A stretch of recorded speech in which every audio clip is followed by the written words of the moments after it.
Good morning from Katowice. Did you know that if the Visegrad Group were a country, it would have been the fourth largest country in Europe? My name is Przemek Grzywa, and I have a great pleasure today to moderate a discussion during an e-conference about studying in Visegrad. We have a fantastic panel of experts, which I am going to introduce to you in a second, but before I do that, I would like to briefly explain the goal of today's event and present the organizers. We meet today to understand the opportunities waiting for the students in Visegrad countries. The Visegrad Group, also known as the Visegrad 4 or just simply V4, was initiated in 1991 by 4 countries: Czech Republic, Hungary, Poland, and Slovakia. Our today's conference has been organized by Association NZS 1980 from Katowice, together with the US-Polish Trade Council and Marchołt Association in Katowice. And the event is financed by Totalizator Sportowy, one of the most recognizable Polish companies that support Polish sport and national culture. So without further ado, let me introduce our honorable guests so that we could start the discussion. I will do that in alphabetical order.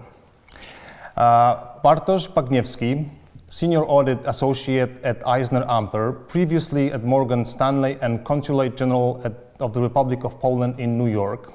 It is 5 a.m. in New York right now. I guess, Bartosz, that you have a big coffee with you. Thanks for joining us. Thank you.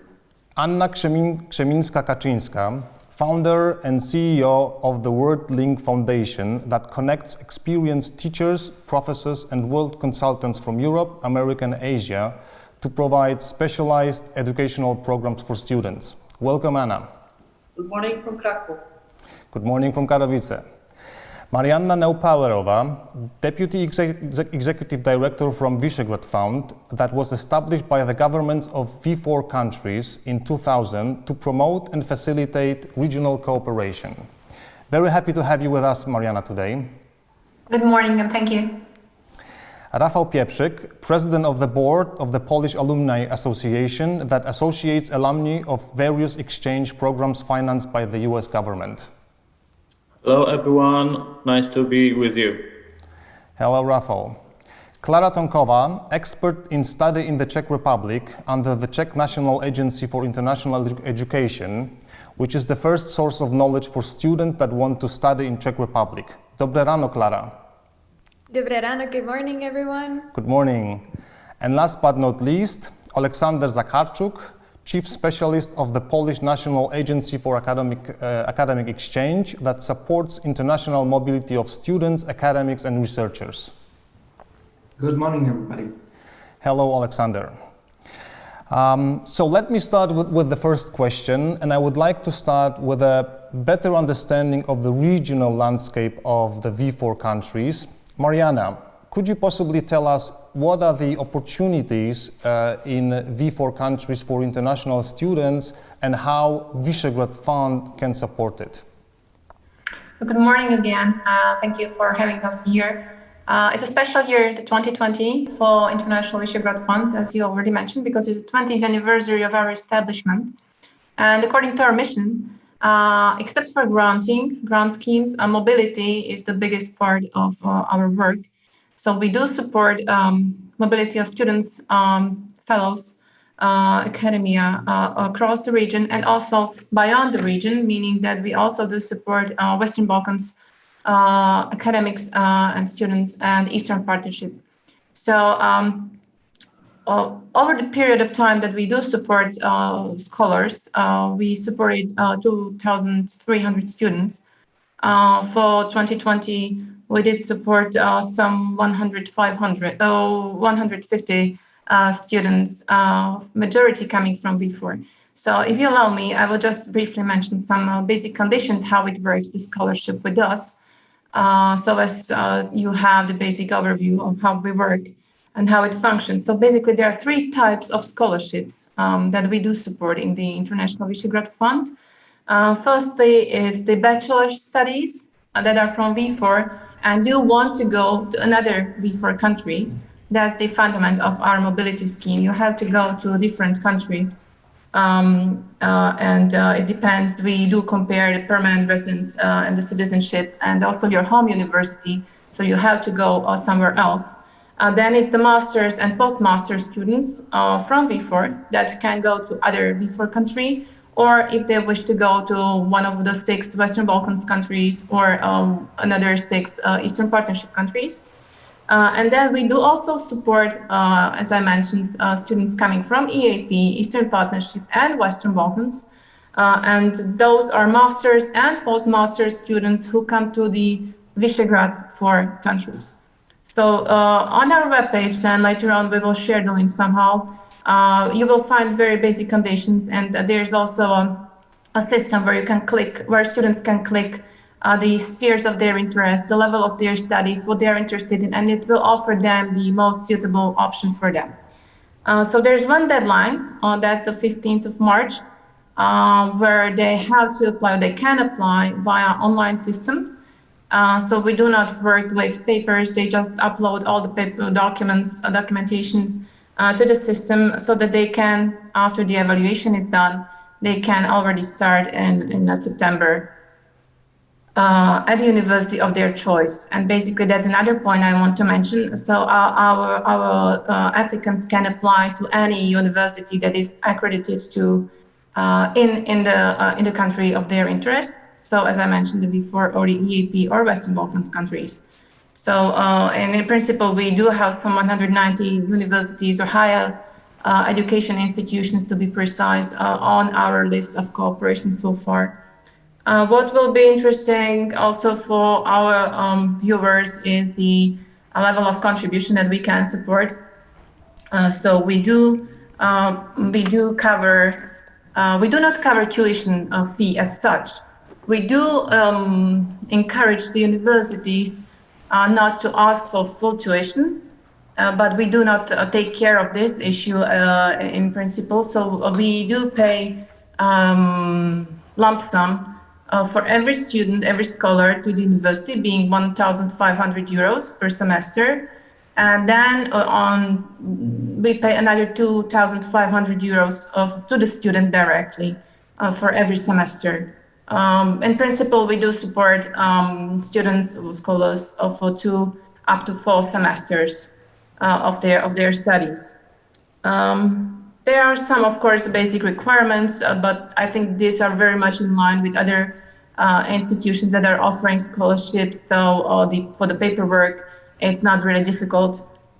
For the evaluation committee, we have experts from all the 4 ministries and the fund who take part at the evaluation committee, and then we get the results. Usually, as I said, the deadline is the 15th of March. We have results sometime in the beginning of May, and then the scholars start in September. We do, again, work with their already paperwork. There's some, so before signing the contract, they already received the first tranche at the beginning of the semester.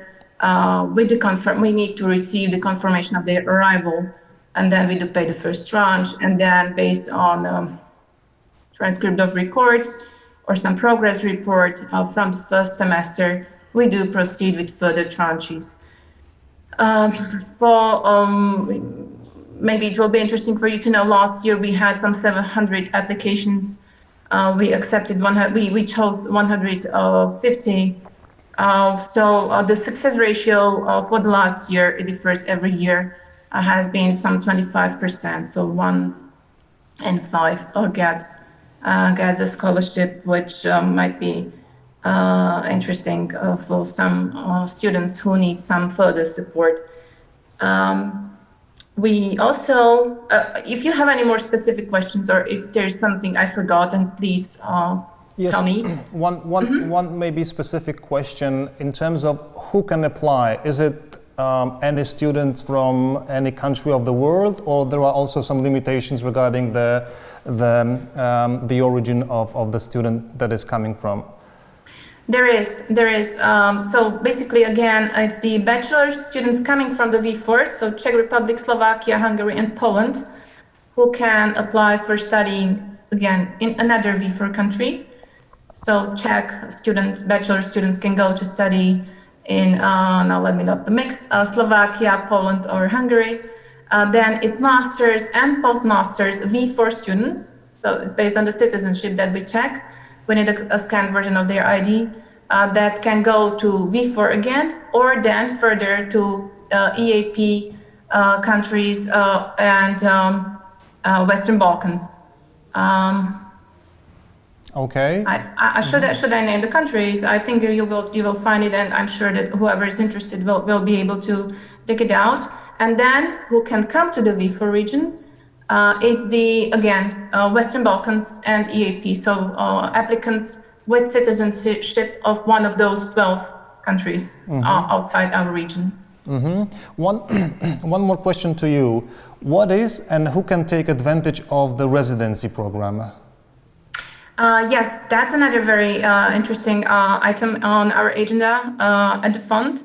And before getting to the residencies and your question, I would also like to mention that we have another kind of a fellowship program, and that is with Open Society Archives in Budapest. Again, whoever is interested, they can go to our webpage or to the webpage of the Open Society Archives in Budapest. And that's for fellows who are dealing with history, philosophy, sociology. Basically, those are the basic disciplines of people who are interested to study there. And they go there to the archives for 2 months, usually, with support of some 2,000 euros. And they can have an in-depth look into topics of their interest. We do have yearly priority topics for academic year of 2021. It's about the seeking of truth in a polarized world. So it's a very broad topic, but we had wonderful applications. So back to the residencies, what you asked for. Residencies, it's something that is very close to my heart, honestly, because now with the artists being in such a difficult situation, it's wonderful to see that they are still willing and they are so much in need for some support, and they are still coming with brilliant ideas. So we do support artists in 4 types of residencies. So we do have 4 types of residencies. We have every year we have 4. This year, exceptionally, we will have 8 artists in New York with one of the houses, art houses in New York. This year, as I'm saying, it's exceptional because we did not manage to send them to America because of the pandemic in 2020. Then we do support literary residencies. We have some partner institutions, and they can go anywhere to any institution of their interest within the V4 region. Then we do support visual and sound artists, and we have also performing arts. Now, who can apply? It's basically it's not limited by age. We usually support already professionals, so it's writers, poets, whoever is working with theater. So it's a very broad range of artists who can join and apply for this kind of scholarship residency. Thank you, Marianna, for giving us a better understanding of the scheme and support of the Visegrad Fund. I hope we can go back to the pandemic situation, but right now I would like to go into a local perspective and see the advantages and opportunities in particular countries. And I would like to ask Clara to maybe to give us a little bit more information, a brief overview of the opportunities and requirements waiting for international students that want to study in Czech Republic. Clara, the floor is yours. Sure, thank you. So the Czech Republic is definitely an interesting place to live and to study. For example, what we always say, that's a fun fact for the parents when the students are trying to persuade them and saying like, hey, I want to go and study abroad. The Czech Republic, according to the Global Peace Index, is the 10th safest country in the world. So that's definitely a good fact to remember. we're also very affordable. So we're the second most affordable country in Europe and the seventh in the world. For example, we're also the third place to go and work abroad. So if the students are just about to finish their studies and are thinking like, okay, but I will want to stay here in the Czech Republic, they have plenty of opportunities to work here. A lot of international companies have their offices here. It could be KPMG, it could be Avast, it could be Google, Microsoft, IBM. So many of these really worldwide known companies have their offices here. We have 61 universities in more than 20 towns and cities, so there's plenty to choose from. And for example, Praha and Brno, our two biggest cities, rank among the top 10 of the best student towns or cities in the world. So there's definitely a lot happening in those two cities for our students, especially our international students that can take advantage of that.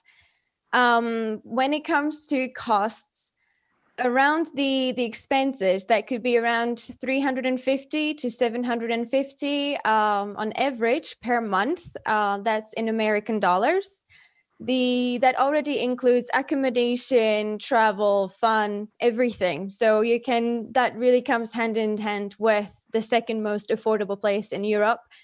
When it comes to accommodation, that could depend on where the students stay. If they stay in dorms, that would be around 150 American dollars a month. But we know that a lot of the students do not particularly want to stay at dorms, and that's completely fine. The opportunity then is a private room in a private flat. That would be around 250 American dollars, or even a private flat. So that would be around 450 American dollars a month. We know that international students, or any student, they love discounts. So of course that the Czech Republic offers an ISIC card. This card would give you around or up to 75% discounts, and that could be for transport, that could be for culture, anything you wish. Pretty much as a student, you have it almost for free.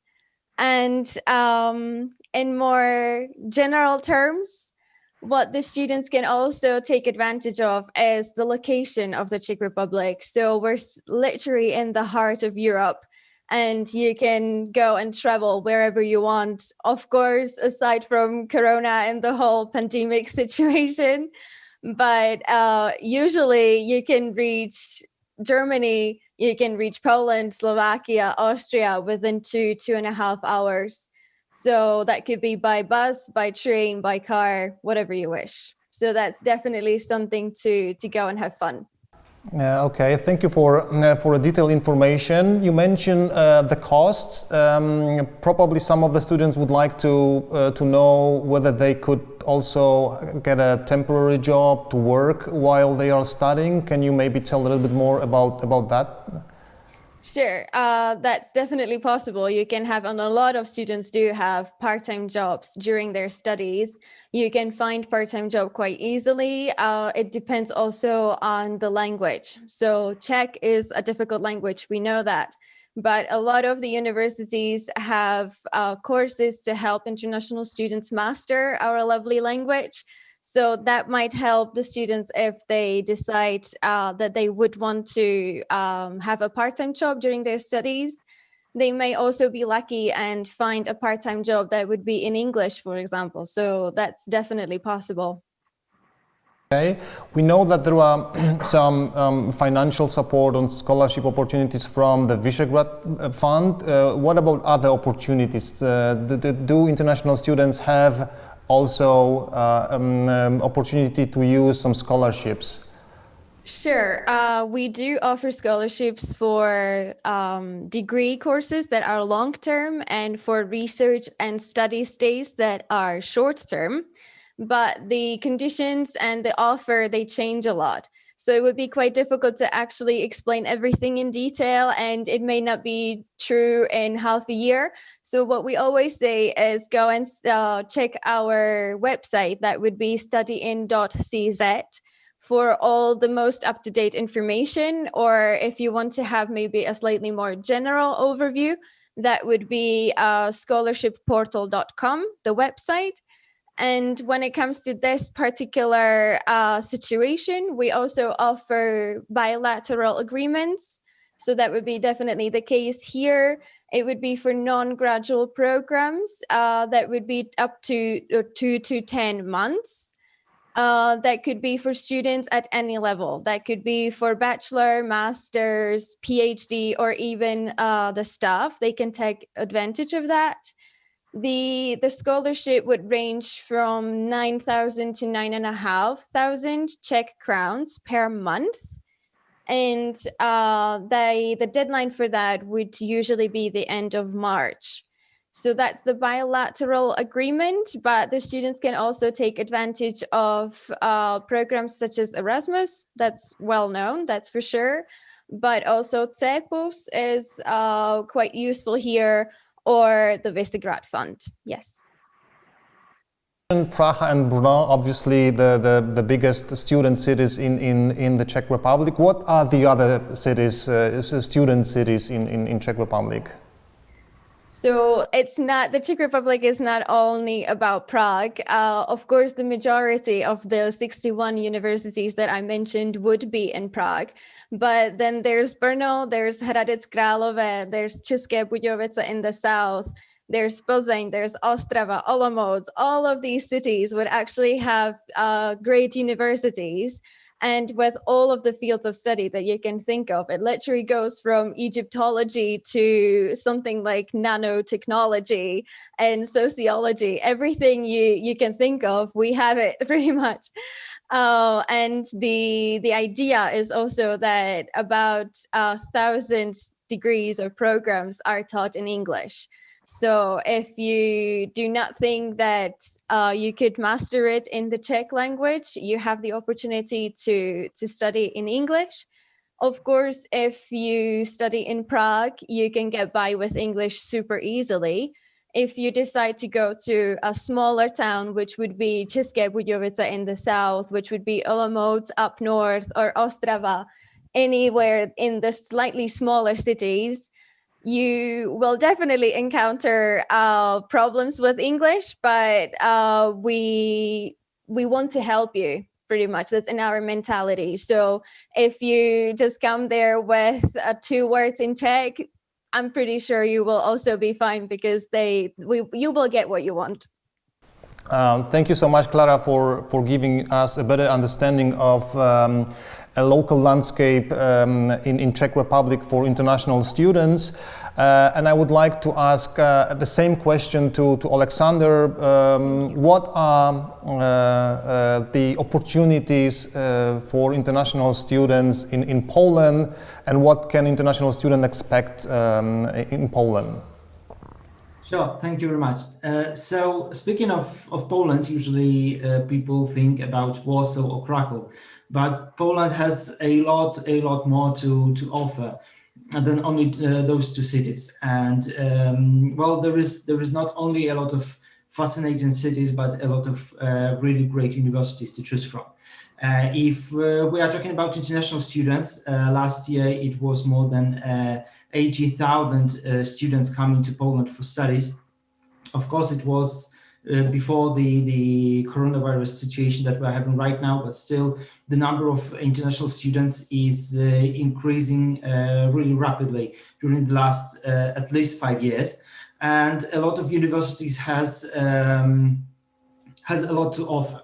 And by telling a lot, I would like to mention that we, as National Agency for the Academic Exchange, have our own campaign, which is called Ready, Study, Go Poland, or to be short, just Go Poland. And this is the campaign which highlights all the possibilities for international students to study in Poland. So if you are interested in getting the information about how does it feel to study in Poland, how to choose the program of studies, what is really happening right now in Poland, then you can visit our website and you will find a lot of articles there about students' life, about how to choose the university, how to apply. And basically, if we're talking about studies, you have to choose from two main options. You can study either in Polish or in English. And basically, this is the decision is up to you. If it's okay for you to study the language, and once you will finish that to start your studies, then that's absolutely fine. Lots of universities and also National Agency for the Academic Exchange offer special programs of Polish language or Polish language and culture that you can sign up for. And this is how you will get the feel of Polish language. Well, maybe this is not the easiest language in the world, but still such course will help you to better understand the culture and people, and also get the right level of Polish proficiency that will let you to apply for studies. And usually if we're talking about application, we are talking about the average requirement is B2 level of either Polish or English if we're talking about bachelor's, and if we're talking about masters, it's somewhere between B2 and C1 depending on the university. And speaking of universities, you have to choose from public and private universities. And this is really hard question to be asked whether it's better to choose the private or public university. According to the new law, all the foreigners that are speaking Polish at C1 level or higher have the right to study at public universities for free. So if it's okay for you to get there, to get C1 of the C1 level of Polish, then that's absolutely fine. If not, then you can consider English as the opportunity. And while speaking about fees, maybe it's worth mentioning that both universities and we as National Agency for the Academic Exchange offer different programs, scholarship programs for students. There are various programs that are aimed for either bachelor's or master's studies. And basically you have to choose from either you would like to, for example, apply for bachelor's and get something really interesting, or would you like to study master's? And in that way, the number of programs may be limited, but those are really programs that are really crucial for the country, for example. So in general, you have a lot of options to consider. And a lot of, as I've mentioned before, a lot of different cities. So speaking of student cities, it's worth mentioning, for example, Lublin, which is really student city. It's a lot of universities there. It's a lot of students studying there. If we are talking about, for example, Warsaw or Krakow, you will find a lot of international companies which are basically operating at those cities and constantly looking for students to attend their internship programs. If we're talking about, for example, Wrocław, there you will find really great technical universities which will offer you an opportunity to join the technical field, but not only the computer science, but also the mechanical stuff. So to be honest, this is really up to you. If you're interested in any particular program, you can join. You can visit our website, gopoland.pl, and there you will find the Study Finder tool, which will let you to find the right university and the right program. And there will be the description of the program, the description of the university, sometimes even fees. And if you will need more details, there will be contact information about. There will be information about how to contact the university. So what steps do you need to take if you want to study in Poland? Is it just visiting your website? Is it enough, or you need to take some more steps as well? Visiting the website will be the initial step, which you will need to make. But after that, you will need to pick the university and the program, or vice versa. You can first pick the program and after that the university. This is basically your decision. But once done, you will need to contact the university directly and get the information about the application process. Usually the process is unified, and not all, but most of the universities require same set of documents and same set of for example, skills, if we are talking about certain programs. But to be honest, it is always better to contact the university directly to get with them in touch and get all the information about the deadlines, about when exactly you will be able to apply, how to apply. Usually universities use their own platforms for you to create your account there, to upload your documents, get the information whether you've been qualified for studies or not. And eventually, while you will be contacting the university asking for more details, you will get additional information, like, for example, do they offer any additional language courses for new students? How can you join the students community, and whether there are options, for example, for new students to attend any meetings for new students and get in touch with everybody basically at the university, and to start their career, for example, even during their studies. Okay, and last question, in terms of the financial support, grant or scholarships, can you explain a little bit? I know that it's a very broad question, but maybe you can just briefly explain what are the opportunities on that side as well. Sure. So basically, as I mentioned, we offer our own programs, and you can get all the required information about them at the website. I'm not mentioning all of them because they are different, and every program has the certain range of countries, the list of countries which are eligible for such a program. And sometimes those are programs for bachelor's or master's degree, and the financial factors are really different. So this is why you just simply need to visit the website and check everything there. But if we are talking about universities themselves, sometimes even universities offer their own programs, scholarship programs, and those may cover only costs of living, sometimes even studying or just studying, and additionally costs of living in any particular city.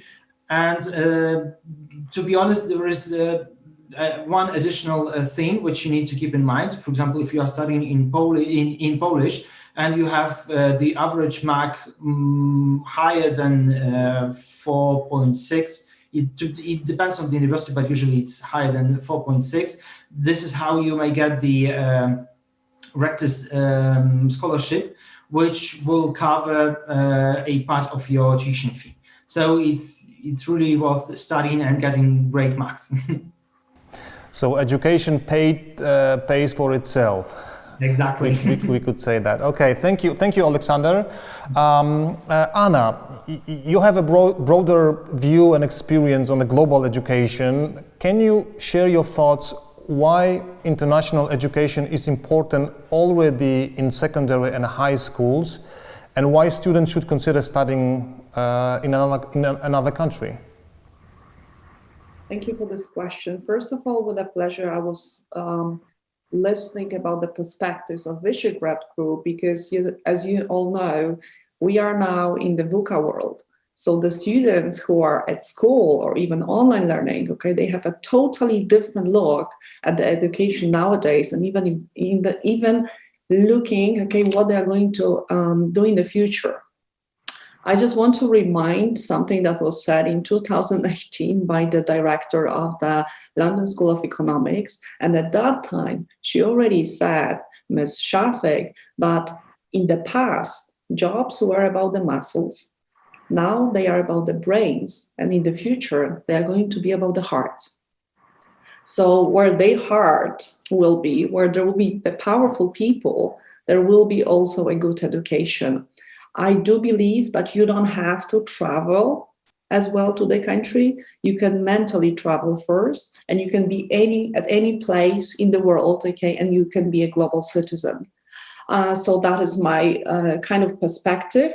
I am coming from a very, very little village, and I cannot see any borders nowadays in today's world. So the opportunities you are giving to the students are really, really amazing. And I would like to mention something different. I would like to mention informal, actually, education that comes to our hearts and comes to our minds and prepares us to the VUCA world. So in my foundation, we do facilitate youth access to inclusive educational opportunities. When the pandemic also started, we really put together Europe, Asia, and America to organize the global education programs. And the universities, I can see, also are getting into that really individual path. As our host mentioned, okay, I am really involved in IB education, and I believe that that path to your perspectives from different countries at the universities is grounded and being prepared at high school level or even before. So IB learner profile already is talking about something that we really need in today's world. It talks about being inquisitive, being knowledgeable, being a good speaker, because a good person speaks well. So that is also important in today's world, that you can speak up your mind and you can show who you are.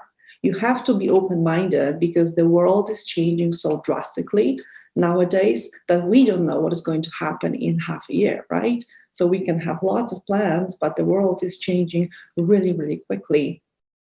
We are expected from that IB learner profile at high school level that applies to the education all over the world to have risk takers. Our students need to be also very resilient, yeah, right? Nobody has taught them before, because they were born in the era where everything was accessible for them. So that is also, the challenge, that suddenly they were locked and now they have to make their minds and change their educational path. They have to be balanced and they also have to be reflective. So that perspective pushes me to mention a few programs that we are really proud of. And not only from the perspective of Poland, but I believe they are known more known all over the world.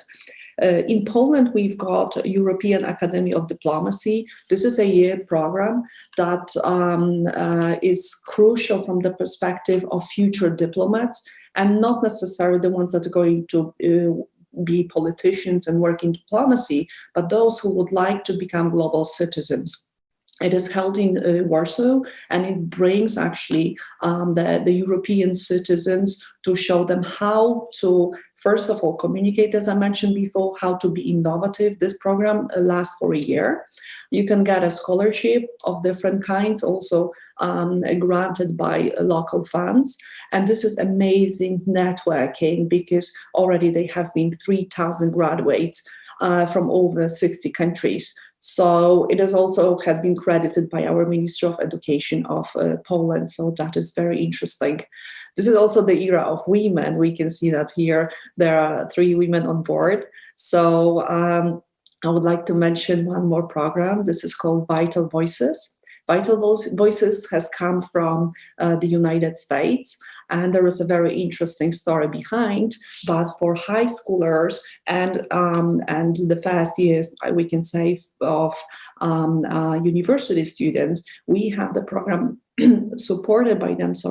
I am a leader. I am a leader by Vital Voices. So 20 young women are chosen across Poland, and they are invited to Warsaw, in our case, and they are having access to businesses around. They are taught, how to do the networking as well, and how to get so important soft skills and be you, not be someone else. Okay, so that is, I think, very, very crucial in our world. The next connectivity that happens also through our platform is mentoring and tutoring. I do cooperate with Digital University from Warsaw that has, this is the chapter of Poland within Singularity University from California. And I am more than sure, I am also a practitioner, because I've been teaching IB geography for the last 15 years. So I do have global students in the classroom. I can see how they are attached to the world. They know what is happening. And I am mentioning this cooperation with digital world, because it is not only at Astra School, as you know, by Elon Musk, who creates his own vision and his own perspective, but it's also us, doing daily job here in our schools and in our communities. I cannot mention with references to that PISA, maybe you have heard about this. This is the program for international student assessment. And whenever my students go to the university, I tell them, okay, please have a look at the goals that they have. Because this international assessment is looking not only strictly at math skills as it has been, and our students in Poland were very proudly seen as the brain talented actually children all over the world. But nowadays they go into creativity. So that is another aspect that is added to the bucket. And in 2025, this assessment is going to talk about digital platform, but not the one that we inquire the skills, but how we individually can apply digital platforms to learn. So as you can see, also the approach from that kind of, teacher-centered perspective to student-centered, to learner-centered, and lifelong learning has come with approach, of course, of cross-curriculum competence. So that is very, very important. What I would like to say also is that mentally we can be armchair travelers all the time, straight away, no matter where we are.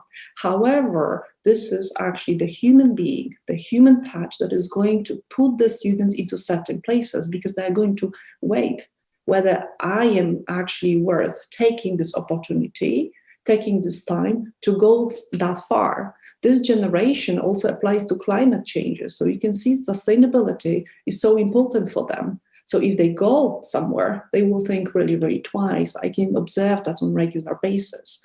In our offer with WorldLINK Foundation, we do have the world trips, for example, to India, to Nepal, to the United States. But what we do over there, we go to the university really for a longer time. We explore, we would like to see, we would like to do some community service. We would like to build the trust and the ground with the local families, host families, because we believe that networking is so important.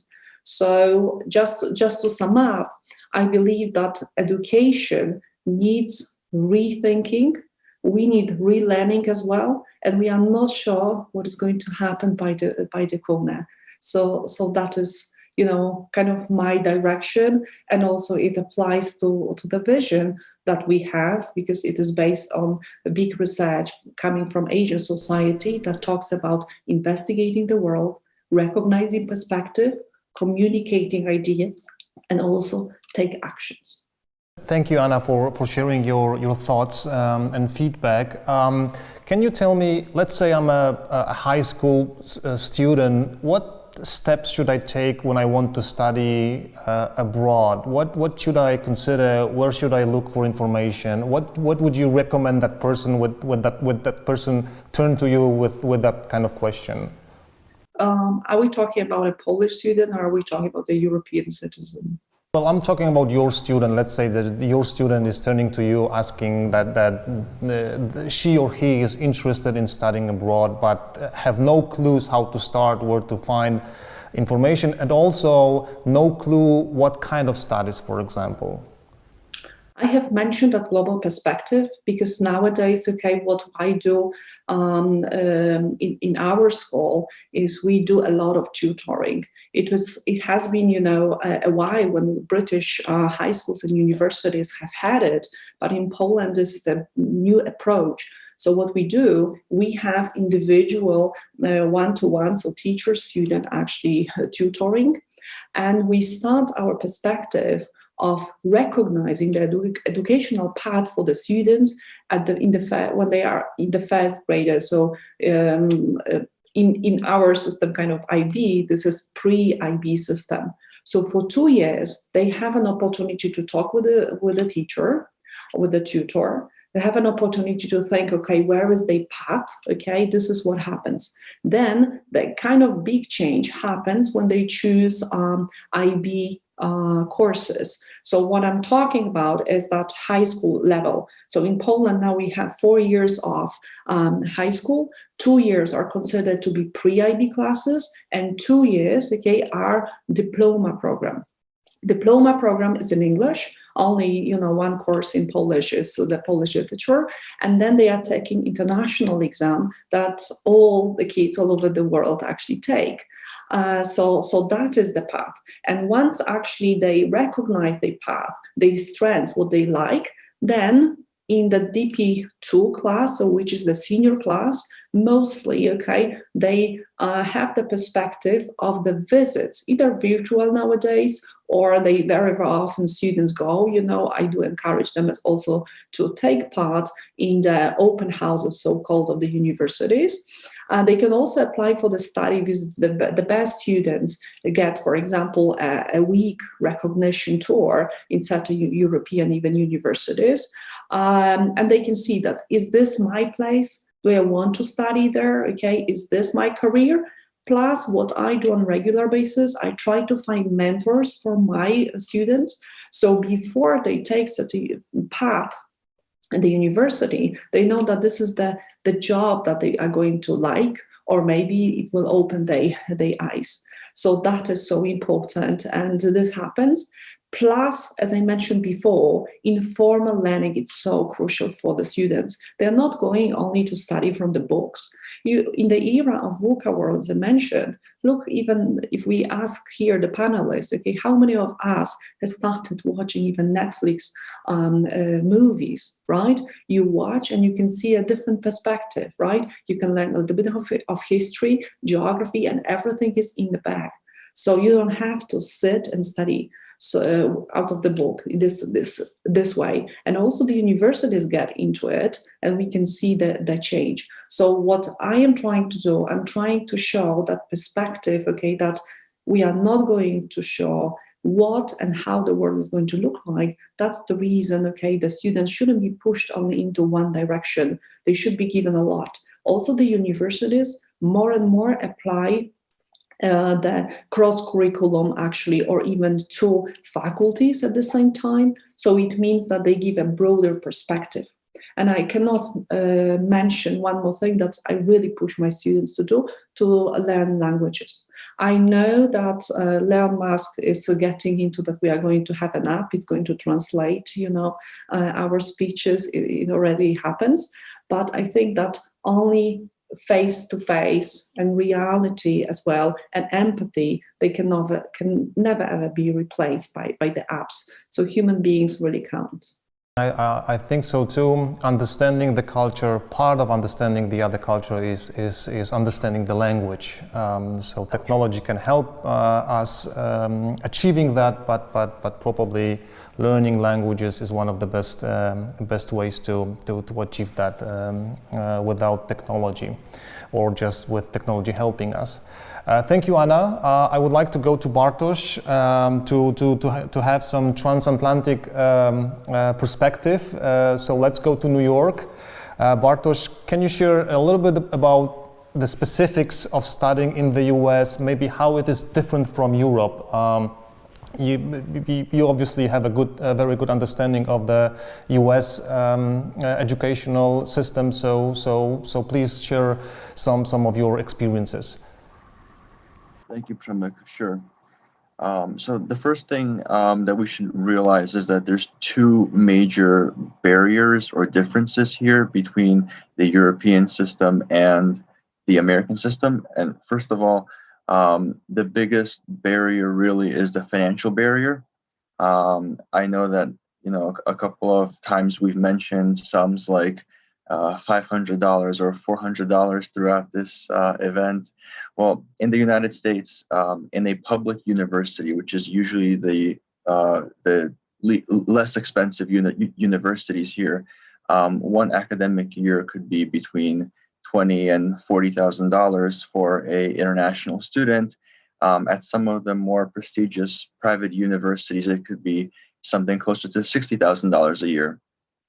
And of course, before I go into this a bit further, there are three levels really at the university level here, and it's slightly different than in Europe, because the first level is the bachelor level, and this is the standard 4 years of undergraduate education, and this is really the level that most Americans achieve This level is highly subsidized by both the federal government and through Pell Grants and also through different state grants.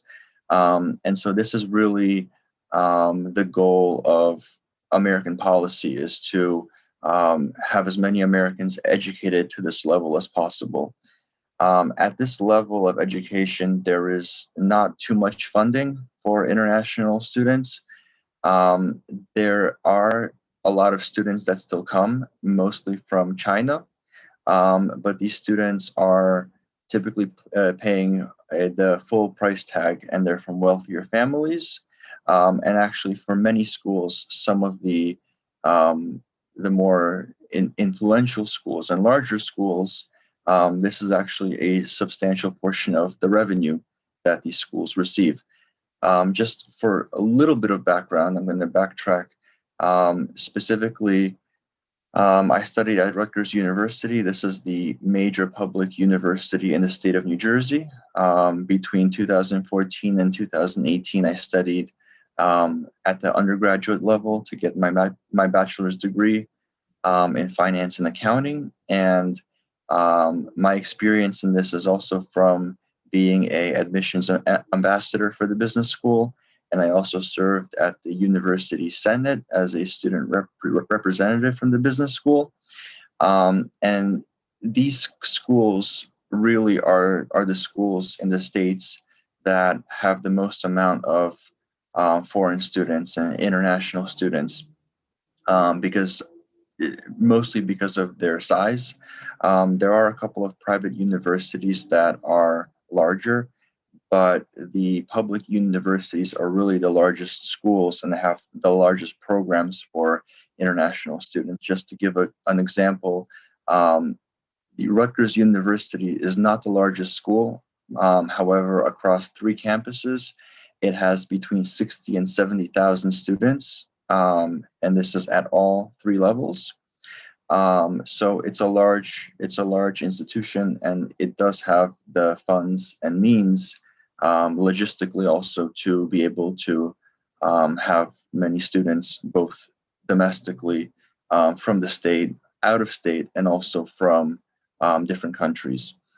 A little bit more about the funding, which is, I think, the most crucial thing to consider here. I already mentioned that at the bachelor's level, there isn't too much funding.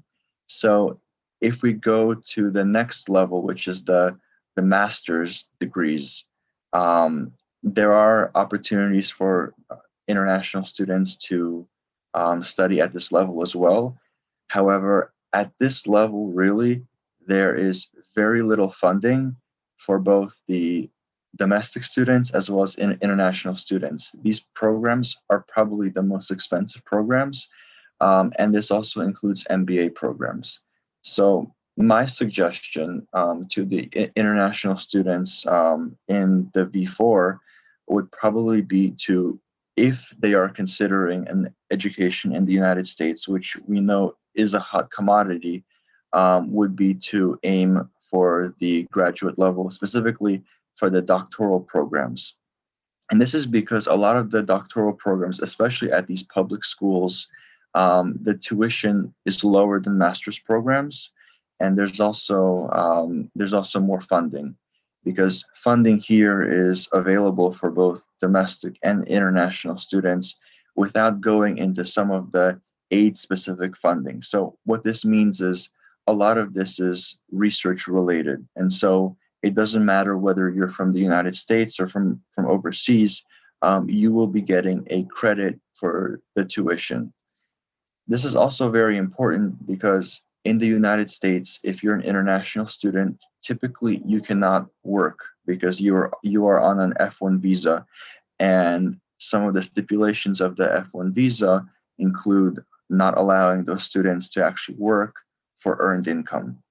However, typically when you're at the PhD level, that is not considered earned income. It's considered a credit to the tuition, as well as different stipends that you have for research, for teaching different classes, as well as other location So for example, if you have some schools that still have very good programs, but are schools such as the public university, for example, in Kansas, or some of these states that may not be as highly traveled or sought after, but still have these programs, and they're fully accredited universities, give monthly stipends so that students can come and actually rent out something.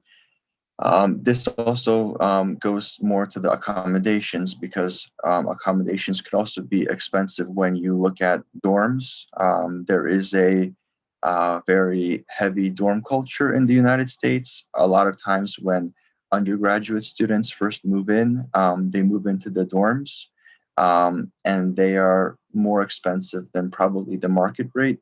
So under almost all circumstances, it probably would be best if an international student was to come to the United States, for them to actually stay at some housing that is off campus. And then that would typically be anywhere between, a market rate. I do have a lot of experience with a lot of the foreign students.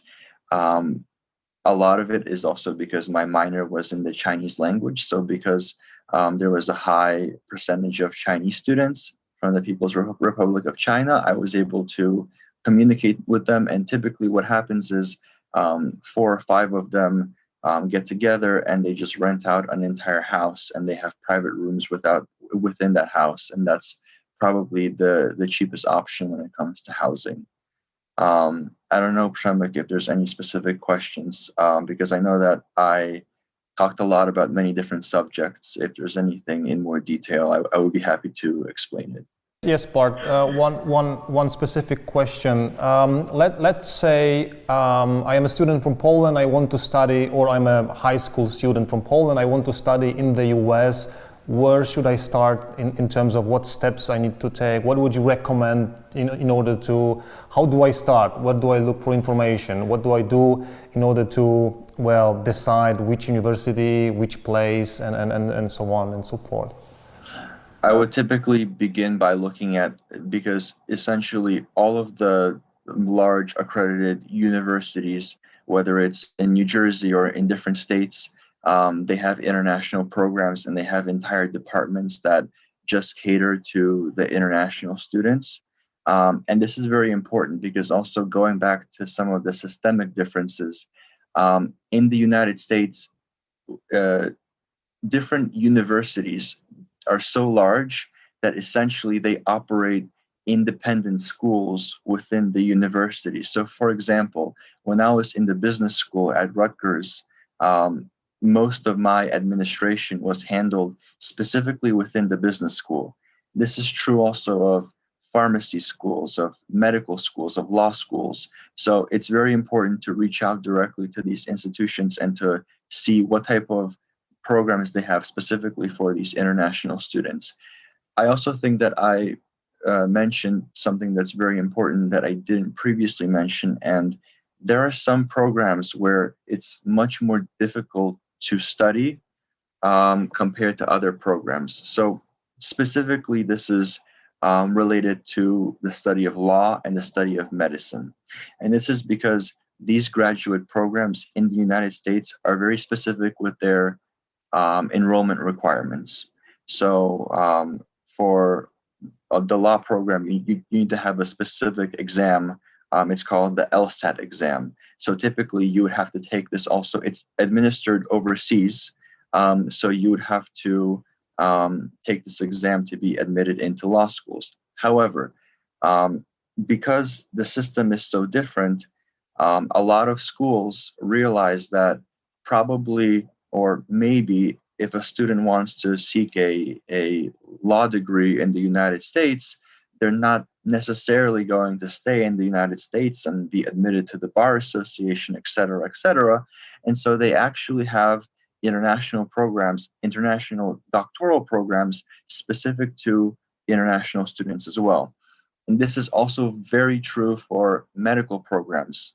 Medical programs and dental programs are very popular, especially for students in India. And so there's there's programs at NYU, for example, and at other schools. This is a very prestigious university here in New York that is one of the biggest medical schools in this part of the country, where they have a specific I program, I for international, where there's a lot of biology requirements and testing requirements that American students need to take before they apply to medical school. But these other programs can transition international students into these medical programs, so that it's a little bit easier to get into them, as opposed to going through some of the administrative hurdles that you'd have to go through as an American student. And reaching out to these schools would provide more insight into these specific programs. Okay, thank you, Bartosz. One last question. Did you have any snow for Christmas in New York? So we actually got hit with a nor'easter. In New York, you either have no snow or you get 2 feet of snow, and that's what happened right before. We have these large systems that are produced because of the moisture from the ocean, and so right before Christmas we got hit with one of these storms. So I was very happy because I love snow. Okay, thank you for sharing. Rafał, can you tell us why it is important for students, but generally why it's important to be active, to look for different opportunities, to network. As a head of the Alumni Association, you work with other alumni, you network with other people, you work with US officials and authorities. So why it is important for a personal to be active and participate in different programs, also international programs, and why it is important to be active, to be spotted by some of the US sponsored grants. Can you share your feedback, your experience on that side? Przemek, let me thank you at the beginning for being the part of this conference. It is very important to learn. It is important to be educated. It is nice to be educated on the global scale, to know other people, not only people from your own country. Why is that? Because we are different. And because global scale starting to be smaller and smaller. As you mentioned, I represent Polish Alumni Association. Let me briefly present what is it. I represent the association with the Poles who are on the programs, projects, grants, or visits in the United States financed by the US government. It is not possible to join the association. It is not possible to be somehow in the programs. Unfortunately, Americans, the American side is asking leaders, educators to be in the program, in count of different kinds of the programs, because in Poland we were about 29 different programs on the education level, on governmental level, on the NGO level, business, many different programs were presented to Polish citizens. It was presented since 1959, so it is a quite long time, because 1959 it was a very big, deep communist time in Poland. But nevertheless, since that time, we could have the opportunity to go to the United States and learn about the American society, about American business, about the American government, and about studying in the United States. As I said, it is not possible to be in the program. Americans are asking you to participate in the program. But there are two exceptions. One is I think the most known in the world academic program is the Fulbright program. The program is for the academic level. That means only students or academics can join. Probably in Czech Republic, in Slovakia, in Hungary, you have the Fulbright committees who might be asked to participate in this program. That means the student or academic can join the program and then go to United States for 1, 2, 3, or even 5 years of studies, or to be the part of the university academics. But what's the most important for our young viewers is the FLEX program. I know that for all those countries I mentioned before, FLEX program is working, and this is the program for the teenagers of age 16, 17, and 18. And the program is for those young people who can go to the United States. They are living in the host family, the typically American family, and they have the opportunity for 1 year study in the secondary school. And I'm very sorry for other panelists of this conference that I need to say that, but Clara, you mentioned that the cost of study in Czech is quite low. It could be 500, for example, US dollars. Unfortunately, I beat it. Why is that? Because FLEX program is free of charge for young people.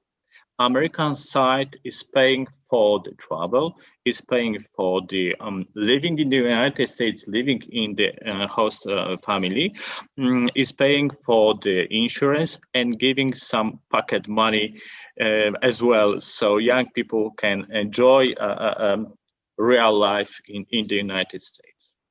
But you mentioned about, Przemek, you mentioned about something what is very important. Studying is very important, but what's the most important is doing some above. That means to be active on social level, to help people, to join people, to network with other peoples. And that's why American programs are sponsoring such a leaders of the groups, leaders on the universities, leaders on NGOs.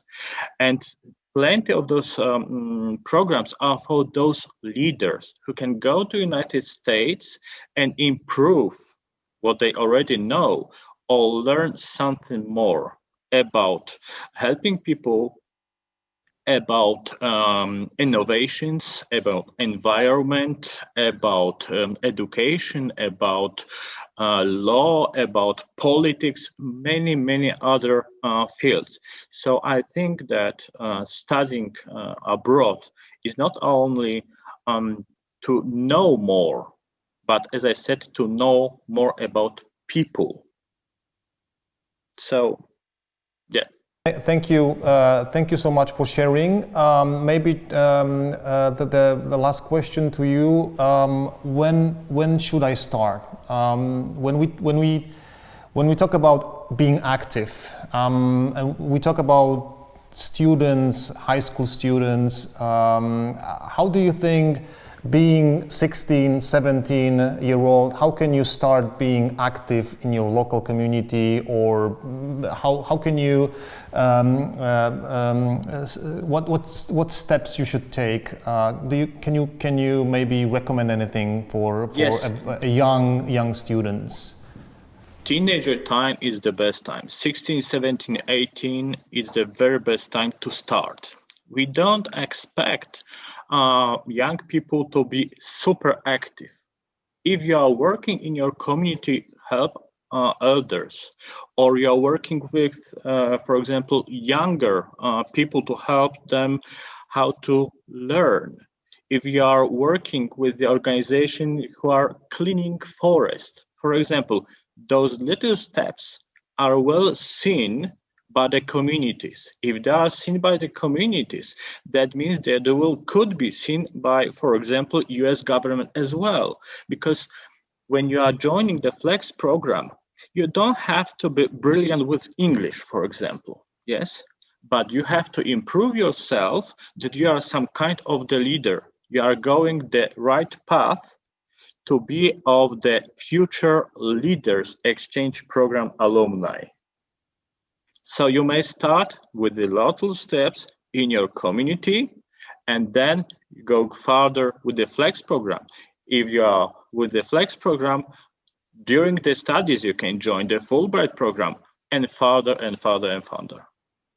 Okay, so you can actually be invited in the future by US government by being an active person in your local community, in your local town. Is that correct? Correct. Yes, that's correct. As I said, in Poland we have 29 programs during the history of the programs of the United States in Poland. But if I'm correct, there are about 3,000 or 4,000 programs abroad around the world, which are specific for each country or each region. Thank you, Rafał, for sharing your experience, your feedback. We are finishing a very challenging year, not only in Poland, Europe, but globally. So I would like to ask all of you, or if you could think about or address how the pandemic situation is going to affect international studying next year. Can you share some thoughts on that side? Can you share a little bit about what can we expect next year in terms of traveling, in terms of international studies? That's an open question, so anybody that would like to share his or her view, please just speak up.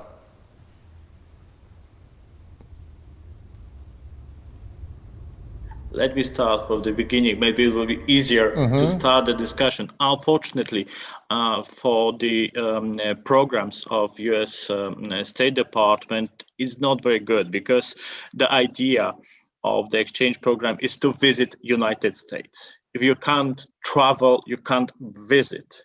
So it's not very, very good. And I know that because the pandemic situation in Poland started more or less in March, so some of the participants of the program had to finish their own programs before the final end, which is normally in May or in June. So he had to get back to Poland, and it couldn't start in September this year. So everything was pushed to 2021, because the situation is still unexpected. We don't know how it will carry on. Probably in September, the U.S. Department will invite Poland one more time. Marianna, how the situation, the pandemic situation, is affecting the funds, the scholarships, the grants that Visegrad Fund is offering to international students? Thank you for the question. And let me start more generally. Basically, we see the pros and cons of those pandemics, of the situation. Now, also, thank you everyone for very challenging ideas. And I would love to sit at the table and discuss at the coffee table thereafter very many issues. So as I'm saying, I'm starting broadly because there has to be mentioned also for our viewers that there are national scholarship schemes also in Hungary and Slovakia. So as I do fulfill the role of the Visegrad Fund, and we mention all 4 countries, and on every single webpage there you also will find the links to the Visegrad Fund and our scholarship schemes. And another important issue to mention is that we do allow for parallel funding. There was the issue raised of not sufficient cost covering at some points. Yes, I do understand the trouble, but we have to do our choices. Either do support more students or we do support full studies, and we have to. That's the trouble of this region. The cost efficiency sometimes. So we decided to go for a lower covering of costs and to be able to cover as many students as we can. So that's the prices I mentioned, the costs I mentioned before, kind of reasonable average. So to your question and pandemic, I think in last March, no one believed that the March that is yet to come will still be a pandemic March, and the situation will not be very different. Even if we already have the vaccination, people will be very cautious in traveling. But that's of course a negative side, but also there might be some advantages. I think that we can already see that only those who are most dedicated actually still will pursue their goal and will try whatever is possible and whatever they have to do to be able to get to the destination of their dreams and to go and study wherever they wish. So our fingers are crossed for them. Now, in the fund, we try to proceed as if we were in normal situation. So the deadlines are still the same. The students, as long as they could travel, they did travel, because the situation was very varying during the last months. So there were those gaps where they could travel. So who managed, then they traveled. Who did not, and their university still offered for an online course. We did change the contract, and from the next year on, we will be also covering only half of the costs as usual, but we do cover also some costs for online studying. But we need to have a confirmation from the university that the student has joined the course, and they are really doing what they are supposed to do, even though they are sitting at home. And otherwise, we're on the standby mode, waiting to see how it develops. Maybe I would mention, although it's not really a scholarship scheme, I mentioned at the beginning that we have this granting scheme. And there are very many nice grants and discussions that we support on various issues of distance learning, of sustainability, of the issues mentioned by Anna, on the future of education, of lifelong learning, etc., etc. So those are issues that have to be really taken care of with very diligent approach in this region, especially. Thank you. Thank you, Marianna. Clara, what about your thoughts about the next year and studying? How the situation will affect the international students that want to study in Czech Republic? I actually have to say that the Czech universities are doing okay with the current situation and how everything turned into the digital online world within something like 3 seconds. So they took it as a challenge, and I think they're actually doing really well. Of course, we had students that dropped out of fear. That's absolutely understandable. On the other hand, we have students who still wanted to come to the Czech Republic, and even though it means there's a lockdown now, so they have to be in their room pretty much and cannot really enjoy the advantages of the Czech Republic, they still want it to come.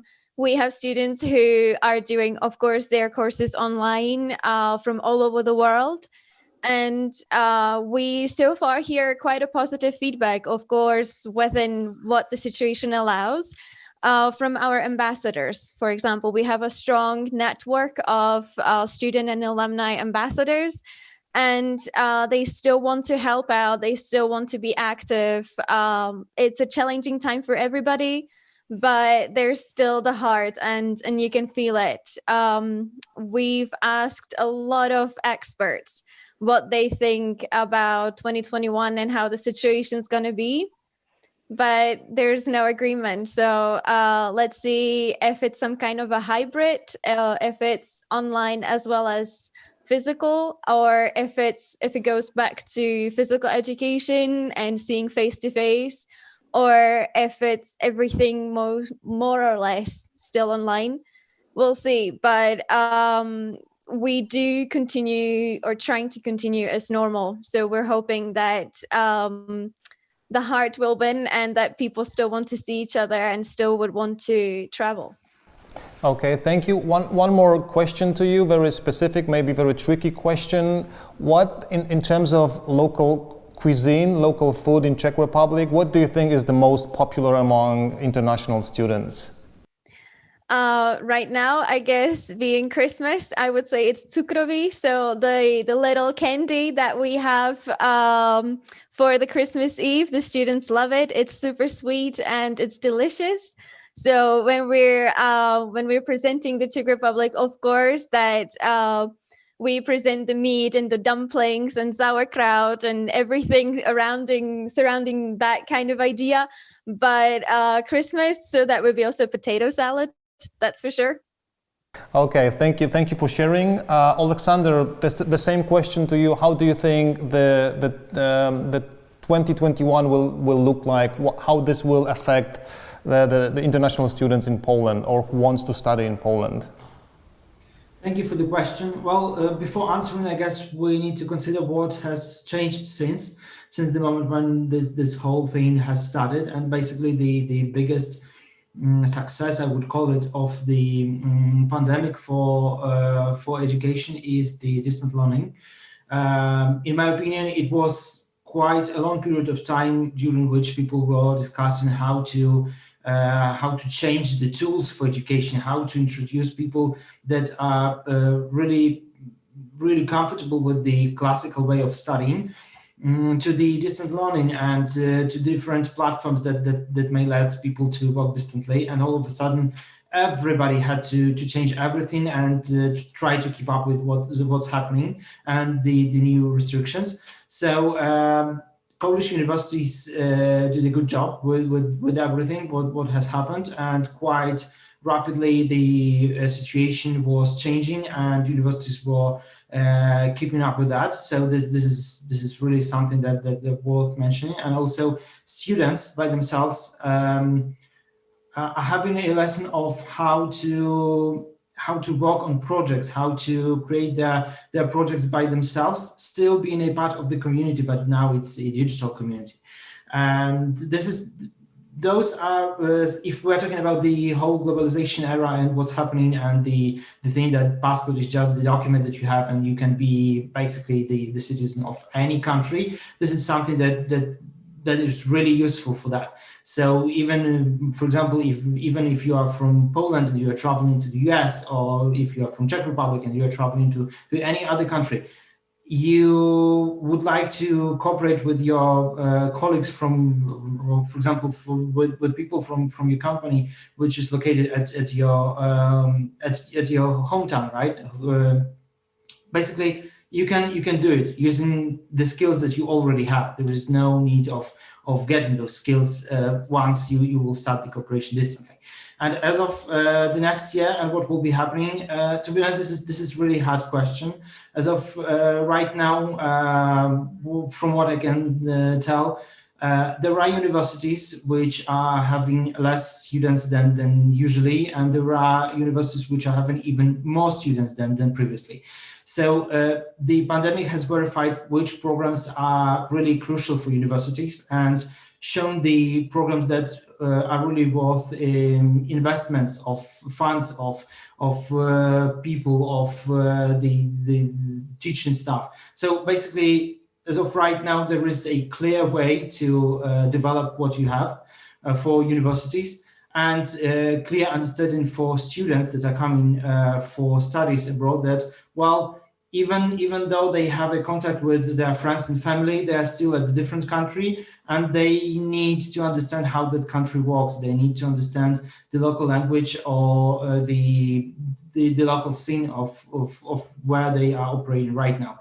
And this is really a positive thing, and I guess it will really help for the students, especially those younger ones, to find the right way for them to exist in this world in the future, which will be even more digital and automated. Okay, thank you. One more question to you. What do you think is the most surprising thing that international students, especially outside of Europe, learn about Poland when they are coming to Poland? Well, this is a thing that one of the students that I was talking to shared with me. So basically, usually when international students are coming to Poland, most of them have no idea how exactly the relationships with the people that you meet walk, and usually by just seeing people at the street, they think that this is really a harsh country to live in, that everybody is so sad, everybody's so concentrated and everything.